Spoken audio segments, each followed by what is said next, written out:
Thank you so much for joining us today, Huma. Congratulations for Army of the Dead, first of all. I saw it. I really enjoyed the film. Thank you, Suresh. Thank you so much for talking to me, and I'm so glad you enjoyed the film. You're one of the few lucky people to have seen the film in India. Yes. Now, Army of the Dead is your second international production after Viceroy's House. Yes, yes. And both these films are like at two extreme opposites of the spectrum in terms of genre. So tell us, how did you land the role? Were you approached by the casting director and did you audition for it? It is my second international film, and it's so different from Viceroy's House, completely like chalk and cheese. The experience has been completely different.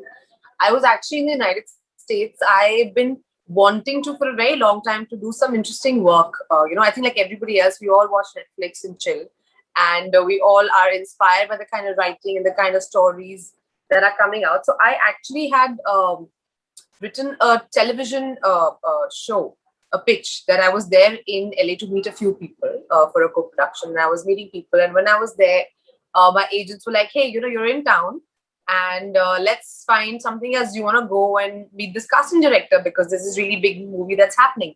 And I had an audition in like, I don't know, a really long time. So I was like, why not? It'll be fun. So I just went in, and I was very nervous because I hadn't done this in a while and I didn't want to get rejected. So I went there, and I saw everyone holding sheets of paper and being very serious and reading. And I was like, "Arey, mere paas to print out bhi nahi hai. Ye to dikkat ho gayi." So then I spoke to John, who was a casting director. His assistant was there. So I asked her, "Listen, I'm not from here, and this is the first time I'm doing it. So if I do anything wrong, just let me know." And then she was, of course, aware of my work in Leela. And I think that was a big sort of factor in, I don't know, getting me cast for this film. I guess being part of the extended Netflix family. And yeah, I did the lines. It was a Thursday. I came back to India on Saturday. And Monday they called me saying, "Do you want to do this film?" Oh, great. Yeah. How was it working with Zack Snyder? I interviewed him early last week, and he seemed to be completely floored by you. Of course, I didn't expect him not to say bad things about you, but there was genuinely something that, okay, he was totally floored by you, and he was like, "What an amazing actress," and you gave your 101%, it looked like. Zack is very sweet and very kind. He always, you're right, he's just one of those people, he always has a kind and a good word to say about everybody. And it was, for me, and any actor, I think it's just so cool and so important to be part of his universe. I think the cinematic value that one has by being a part of a film like this is just totally unparalleled. So for me, of course, I was supremely excited and to be part of it. I think I always knew it was a very big ensemble film, and I had like everybody else, I had my moments to sort of do my thing. So I was never under anything. I didn't want to sort of go in with too many expectations. I only went in with not expectations but excitement. And Zack has been a complete pleasure to work with. Him, Debbie, all my castmates, they have been so wonderful, and they made this first experience of working in a Hollywood film so enriching for me. I feel like, and I remember like telling this to Zack, I wish like I get to at least, if not more, do one film every year here, because it's just so different. I think just the fact that you're working with such a big ensemble of global actors, and working with a director like Zack, who just has this very unique cinematic vision and unique way of seeing things. It's really like one of the bucket list for me. Now, you had posted a picture of you taking a break on the sets of Army of the Dead on Instagram recently. And, I just want to know, tell us a day on the set of Army of the Dead. What was it like? Oh, well, no 2 days were the same. I remember we shot in both the coasts. We shot in Albuquerque, and then we also shot in Atlantic City, and they were completely different, Okay. One day you'd be shooting out in the sun or in the open, or we would be shooting inside a studio, or we'd be shooting, I remember this one hotel we had taken over where we shot it. Zack shot it in all its glory. And then, of course, the zombies destroyed it, and then it was just where that picture was taken. And after a point, we were so covered in like dirt and dust that it didn't matter where we were sitting. So So yeah, I have a lot of pictures actually like that, which I was waiting for the last 2 years to share with everybody. And I'm sure you'll see some of them coming out. But yeah, just lots of fun, lots of banter. And I was quite amazed actually at how contained and how amazing Zack's crew was. I mean, I was just like, because in India we're so used to like so many people, like being on a film set. Now like this is it. You're gonna make this big film with this kind of a amazingly tight crew, and they were like, yeah, and apparently they all have been working with him on most of his films. So it was also really nice to hear stories from the set of 300 or any of his other films. So I thought that was kind of cool, and yeah, that was fun to hear all these amazing stories and to work with a crew that had been working on so many projects together. Suppose you were like Geeta in the film in the midst of a zombie attack. What are the three things that you're likely to take along with you, like if you had to escape? Well, all of us are a little bit like Geeta. I'm in the middle of a pandemic, really.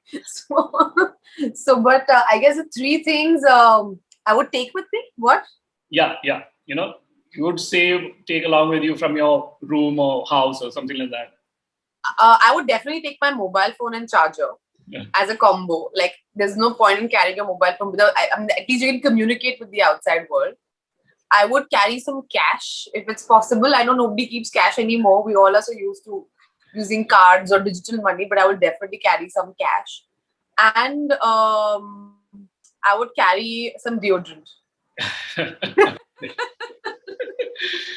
Now, Huma, even though, it's a smaller role relative to the other army, members of the army, but this is a big break for you. I mean, this is as big as any Hollywood film gets. Would you say that this kind of exposure is something that really pushes you, puts you on an international platform, gives you more exposure to other filmmakers, international filmmakers who probably would, want to select you for a role? I would hope so. But for me, and I think my work in India is also reflective of that. I've never gone for length of role. I've always gone for in the story, where does the character come in, and the importance that the presence of that makes into the overall story. So I've always picked characters that are very interestingly built into the story. So my reason for choosing army was also that.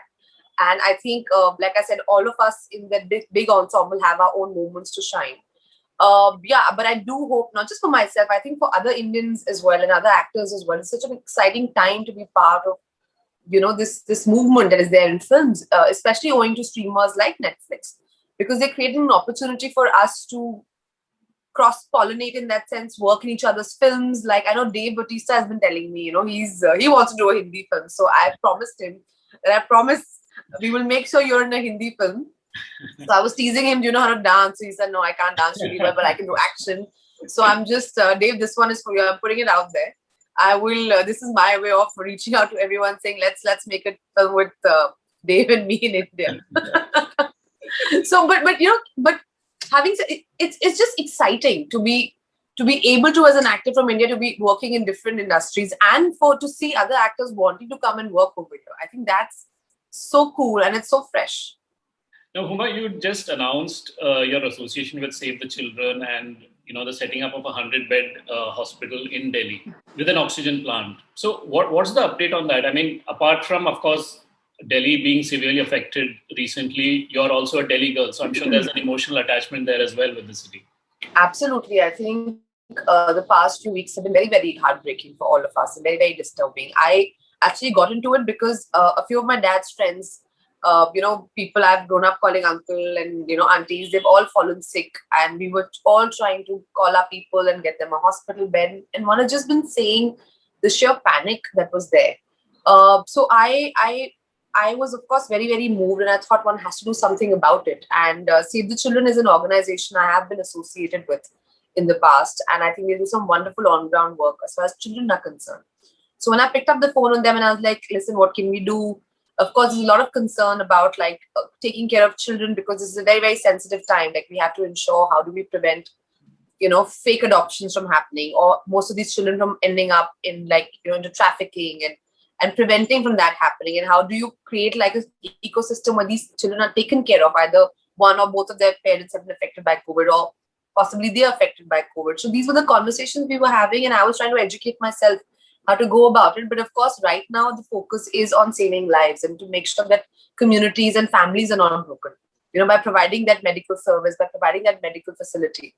So yeah, we are we've crossed a very important milestone today in our donations, and some very, very wonderful people have come forward and have pledged their support. So I think this week, I think our first batch of oxygen concentrators and some beds, etc., will be set up in this particular hospital, which is in Tilak Nagar, and the government is completely involved with it. And I'm just grateful, and I want to say this to everybody who's come forward and either spread awareness or contributed. I think it's so important, because I really sense that from everybody, that everybody wants to make a difference. So I have seen some amazing amounts of generosity, kindness, and people wanting to come forward and do something, and that gives me a lot of hope, despite whatever you're seeing in the news or things images that are disturbing you. I also feel like we have seen the worst that this pandemic could have shown us, but we also have seen the best in humanity, people and citizens trying to help each other. And that's incredible. Right. Thank you so much, Huma, for talking to us, and all the best for Army of the Day. Thanks, Suresh. Thank you so much. Lovely chatting with you.